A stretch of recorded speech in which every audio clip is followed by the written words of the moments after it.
Hi, I'm Nate, or you might know me as Postmugglism. Welcome to my YouTube channel. This video is kind of a deep dive into the idea of giving offerings, of veneration, specifically as a form of contact with spirits, of establishing contact with spirits, and how this functions on the premise that reciprocity is kind of like a spiritual law. It's something eternal and universal. And if you give a gift of any kind, then you're giving something with that gift of yourself. And when someone receives that gift, they're taking part in a cooperative dynamic with you. And that idea of reciprocity is really right at the core of what giving offerings and veneration is all about. Even, excluding the situations where you're not necessarily worshiping or being worshipful, just the giving of gifts is a means of establishing contact. So I'd like to dive into that with you a little bit further today. So I hope you enjoy the video, and again, please let me know what you think. And of course, if you do like this video, please click like and subscribe so that you'll continue to get more of my content when I publish it. Reciprocity and spirit dynamics. The spiritual gift economy. Unlike a modern money transaction, which is closed and leaves no obligation, a gift transaction is open-ended, creating an ongoing tie between the participants. Another way of looking at it is that the gift partakes of the giver, and that when we give a gift, we give something of ourselves. Charles Eisenstein, Sacred Economics. Humans have been making offerings to spirits since the earliest traces of prehistory. Offerings are simply gifts. It's useful to decouple the idea of worship from the act of giving offering because while it's possible, of course, to give offering during worship, there are many other reasons to do so as well.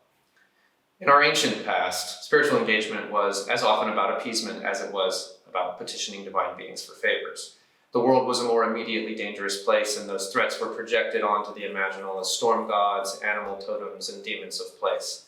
And offerings were paid as acts of tribute, to appease them and earn their favor or mercy. Worship and appeasement are very different concerns, but they share the common requirement that contact be made and a bond established. Ancient goddess cults in the Mediterranean sacrificed a bull at harvest time, her mythological offspring, to renew the world with its lifeblood. Paleolithic humans made offerings to the spirits of the animals they hunted. What were the pagans trying to accomplish through their sacrifices and prayers? It was rain, elsewhere it was healing. The hope was to have enough water for the crops and enough sun for them to grow. Neutrality or kindness was desired from the local spirits. People wanted the spirits to leave them alone, which is to say they did not want the spirits to send any illness, nor pester the livestock. Claude Lecateau from Demons and Spirits of the Land. There is something essential and timeless about the idea of exchange. When asking a favor, it's polite to bring a gift.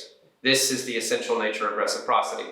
A gift which is given represents a sacrifice of time, resources, etc., denoting respect and appreciation. Gifts require recognition and fair exchange. Much of our way of life already depends on this fundamental concept, but what's worth considering here is its role in spiritual engagement. A reciprocal exchange creates a bond between the two parties which lasts beyond the moment of the exchange. It's nature's way of encouraging relationality. We all flourish more when we all flourish. These bonds establish networks, facilitating the mixture of diverse elements and contributing to the evolution of all. Gifts, offerings, tributes, etc. These concepts exist in a universe where reciprocity is an essential spiritual law. Understanding this dynamic, we can apply the idea of spiritual gift exchange liberally to establish contact protocols with any number of the Creator's many children. Gifts of food are the basis for the relationship we have with our pets. Dowry gifts were a means of binding together new families by their fortunes.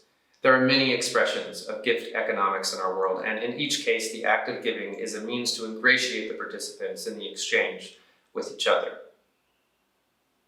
As mages, offerings represent the most efficient means of establishing contact and building rapport with spirits, and this works equally well if the gift is devotional, purely transactional, or otherwise. Appeasement. There is no shortage of historical precedent for making offerings to spirits to appease them, to seek their mercy, or to ask to be left alone. Appeasing potentially angry gods is not unlike paying taxes. This is the meaning of tribute, after all. Almost everywhere until fairly recent times, we find confirmation of the existence of the rite of sacrificing a living being in order to be able to erect a building. Folklorists and ethnologists have long interpreted this rite as a sacrifice addressed to the local land spirits, so they will not oppose the construction. In fact, this sacrifice appears like a payment of damages for the land being occupied.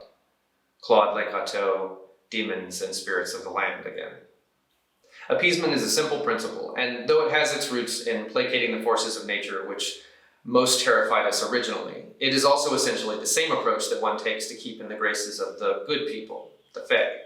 It is an act of recognition more than one of subjugation. It demonstrates our respect for the forces in the world beyond our control and comprehension.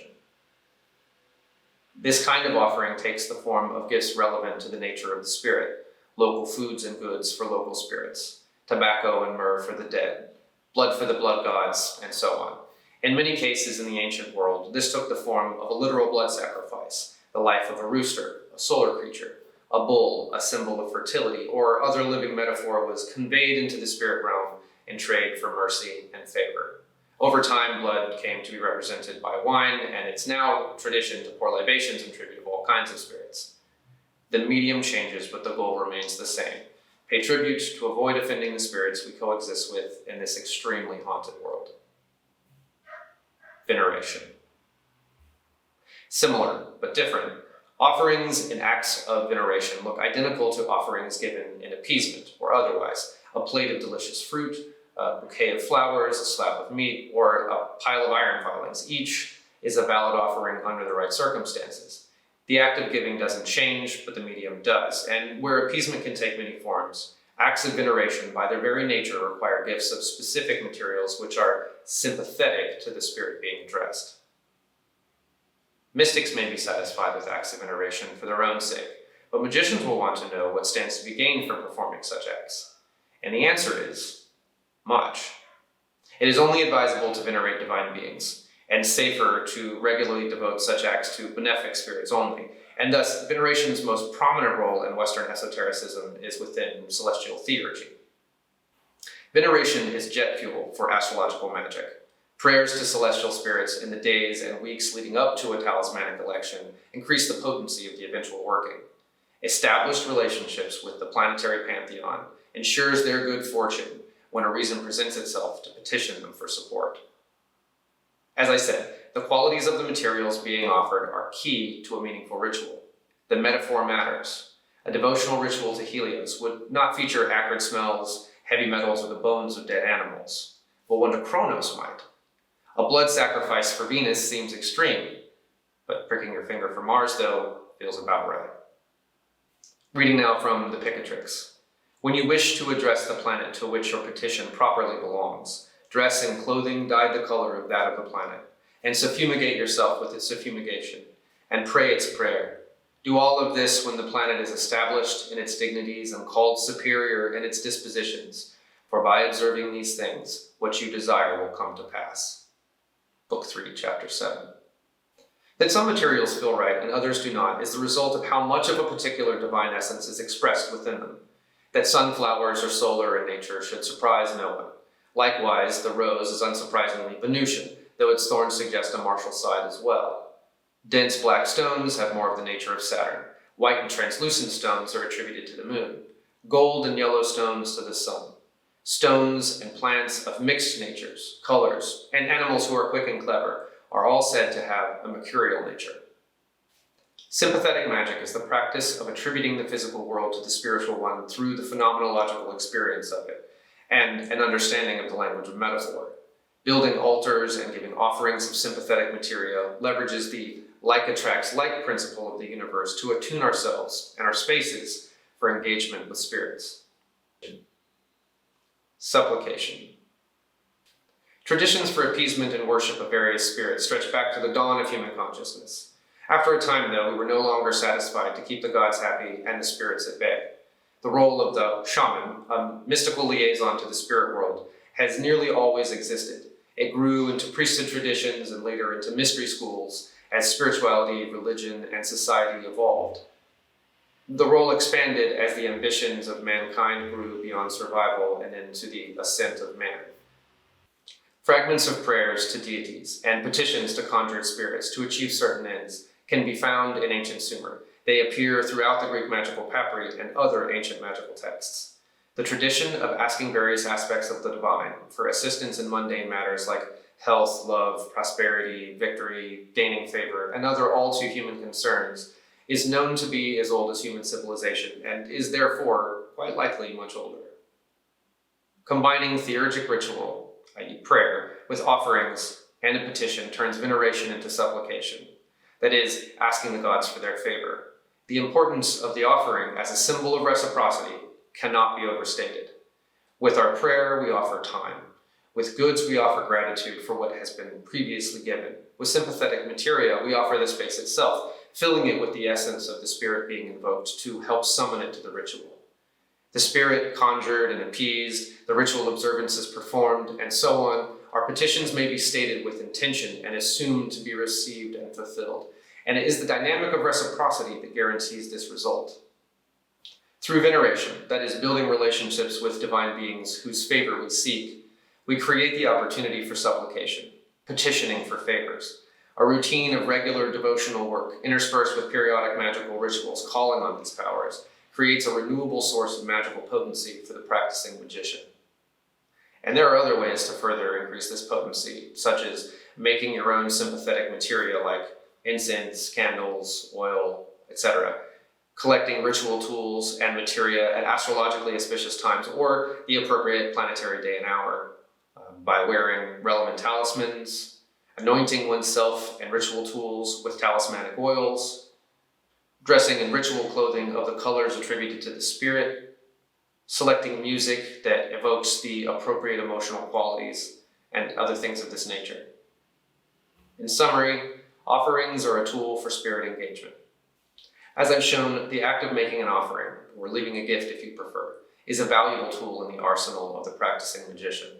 Making offerings is naturally associated with the act of worship, but that isn't its only application. In fact, at its core, the ritual of gift exchange, embodied in the act of giving offering, is a symbol of the reciprocal relationship being formed. This relationship itself is the value, both from a mystical theurgic perspective and from the point of view of the sorcerer, in support of one's future magical operations. Gifts are a universal language, and thus a universal first contact protocol, which is designed to build affinity and establish trust. This is useful in human context as well, but when your only means of communicating are metaphors and synchronicities, it can be uniquely difficult to trust anything, including your own senses. Some tools are designed for highly specialized roles. Ceremonial magic has plenty of these fetishes. Some tools, though, are seemingly universal, unlocking doors like a skeleton key. Offerings and the implication of reciprocity they represent are one of these essential tools that practicing magicians find themselves returning to situation after situation. Spirit contact is a confusing experience, at least for humans. I can't speak for the spirits, but there are certain constants which can always be relied on, and reciprocity is one of these constants. It is never wrong to pay respects with relevant offerings, and it very often is exactly the right way to get a conversation started.